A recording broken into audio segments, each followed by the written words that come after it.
Interessante.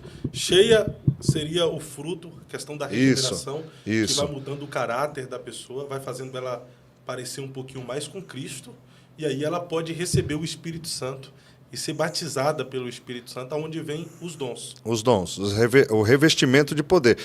É uma atuação do Espírito Santo na vida da pessoa, parece até uma loucura o que nós estamos conversando, porque aí alguém vai dizer assim: pastor, mas se a pessoa já está cheia, por que o Espírito Santo não vai lá e já faz ela falar em línguas? Sim.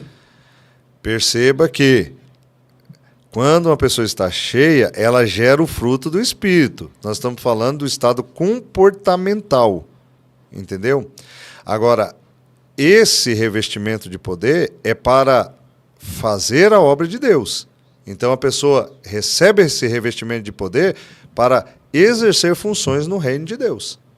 Né? Ainda que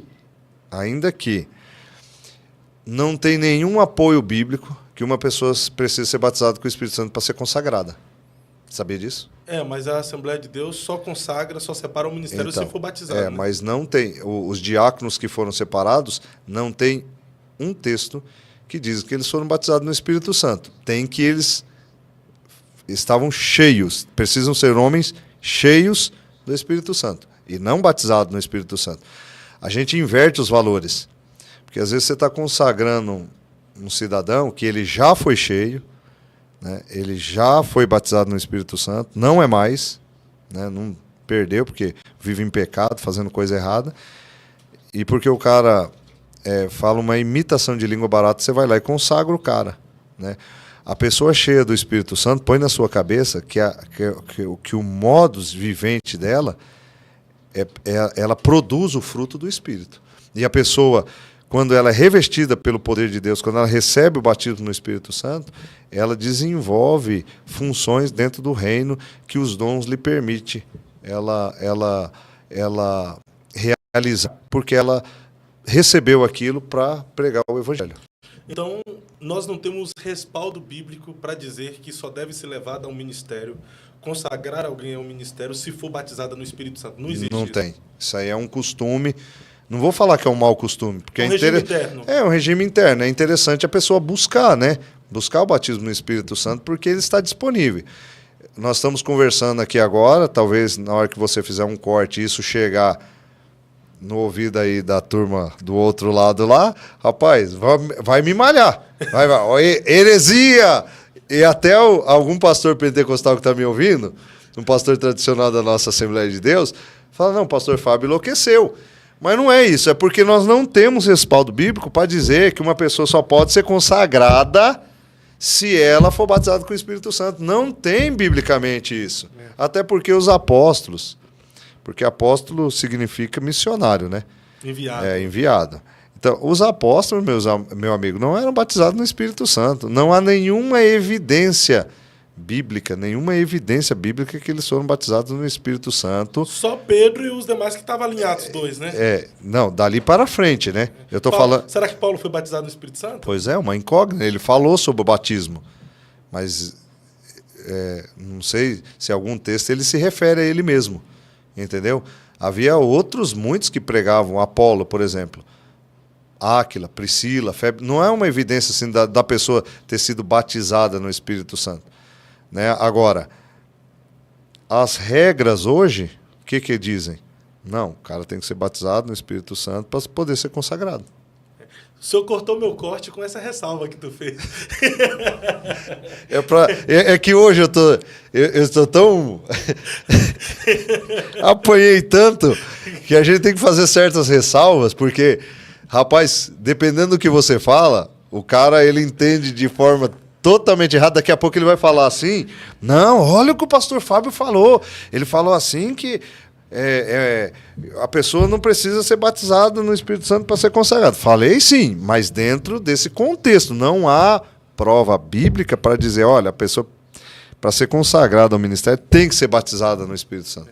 Que há uma diferença, o senhor explicou bem, de ser cheio para ser batizado. Os irmãos ali, os diáconos, eles foram cheios do Espírito Santo, né? Não é evidência ali que eles estavam batizados no Espírito Santo. Precisamos de homens cheios do Espírito Santo. O quê?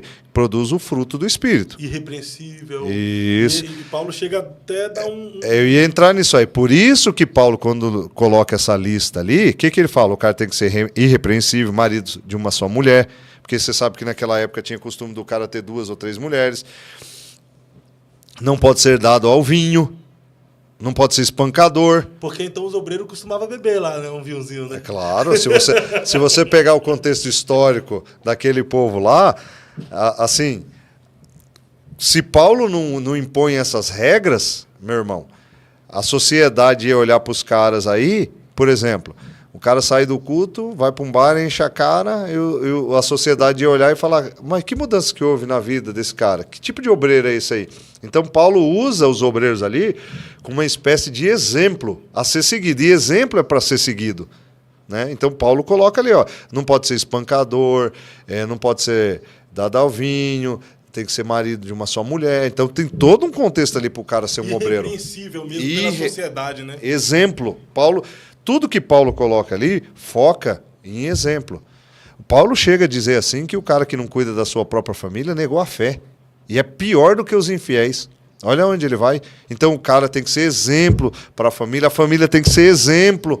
Porque se a família também não seguir o exemplo do líder, o povo vai começar a olhar e vai dizer, olha, fulana, esposa do pastor, pratica, por que eu não posso? É uma das coisas que está acontecendo hoje. O pastor quer dar lição de moral na minha família, mas a família dele é pior do que a minha. Pois é. Como é que... vou lá num púlpito lá falar sobre, você não pode brigar com a sua esposa, não sei o quê, e eu vivo quebrando pau dentro de casa, cara. Os vizinhos... chama a polícia porque a irmã está querendo matar o marido. Então, não tem como. É assim, Paulo quis dizer, gente, ser exemplo é vitrine. E vitrine, meu irmão, é tipo um telhado de vidro. Se você não se cuidar, meu amigo... É se tornar referência para outras pessoas. Né? Quem quer ser referência vai ter que ter um padrão moral. Se você sair daquilo ali, é igual eu venho pregando há 29 anos. Só que eu venho pregando... Se você pegar a minha primeira pregação e até a última, você vai ver que eu nunca saí daquilo que eu venho pregando. Eu passei em várias igrejas... Eu tenho, acho que eu cheguei a ter quase 2.000 camisetas de congresso. Minha esposa vai dando, tal.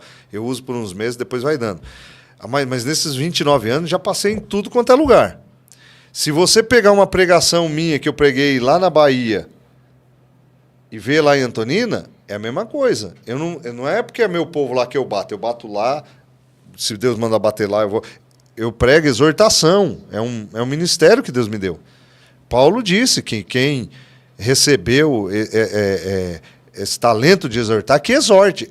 E não é ofender pessoas, mas é pregar dentro de regras bíblicas para um despertamento de quem está ouvindo. Um direcionamento. Direcionamento. Né? Você exortar é você ser firme. Né? Não é você chegar ali e xingar a pessoa, maltratar a pessoa. Isso não é exortação. Exortação é você, dentro daquele contexto, com firmeza, ensinar o caminho da verdade, sem temer as consequências. Ensinar com amor.